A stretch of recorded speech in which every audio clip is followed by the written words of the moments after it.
Hotel کے کمرے میں محبت کا حق ادا کرنے کے بعد لڑکا اور لڑکی برہنہ حالت میں لیٹے محبت کی باتیں کر رہے تھے۔ لڑکا: جانو یہ لمحے بہت ہی قیمتی ہیں، چلو ایک ویڈیو بنا کر ان کو یادگار کے لیے قید کر لیتے ہیں۔ لڑکی بولی: نہیں جان، ایسے مت کرو، تم ویڈیو لیک کر دو گے۔ لڑکا بولا: تمہیں مجھ پر شک ہے جان، تمہیں میری قسم ایک ویڈیو بنانے دو، تمہارے سر کی قسم ڈیلیٹ کر دوں گا۔ لڑکی بولی: جان تم سر کی قسم مت دیا کرو، چلو بنا لو۔ عزت ہوٹل کے کمرے میں نیلام کر کے وہ محبوب کی یادوں میں اڑتی گھر آ کر سو گئی۔ یاد رہے وہ گھر سے سہیلی سے ملنے کا بہانہ لگا کر گئی تھی۔ صبح جب وہ اٹھی تو اس کی وہ برہنہ ویڈیو انٹرنیٹ پر وائرل ہو چکی تھی۔ بھائیوں نے اسی وقت مار کر دفن کر دی۔ لوگوں کو بتایا، اسے سر درد ہوا اور وہ مر گئی۔ ایسی لڑکیوں کو بغیر جنازے کے راتوں رات لاوارثوں کی طرح دفنا دیا جاتا ہے۔ یہ کوئی کہانی نہیں ہے، ایک سچ ہے جو نہ جانے کتنی لڑکیوں کے ساتھ ہو چکا ہے۔ اے بنت ہوا، گاڑیوں میں گھومنا، مہنگے تحفے لینا، آئی فون لینا، ہوٹلوں میں محبوب کے ساتھ کھانے کھانا، تمہیں یہ دنیا بہت اچھی لگتی ہوگی، پر یاد رہے یہ ایک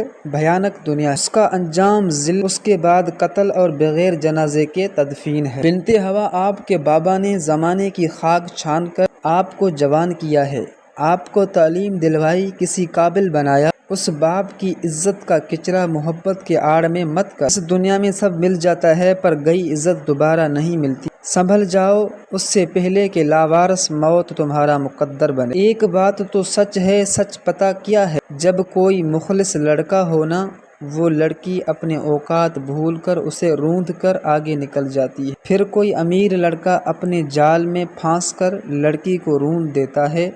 نتیجہ یہی نکلتا ہے، ہمیشہ لڑکی کو لالچ مروا دیتا ہے۔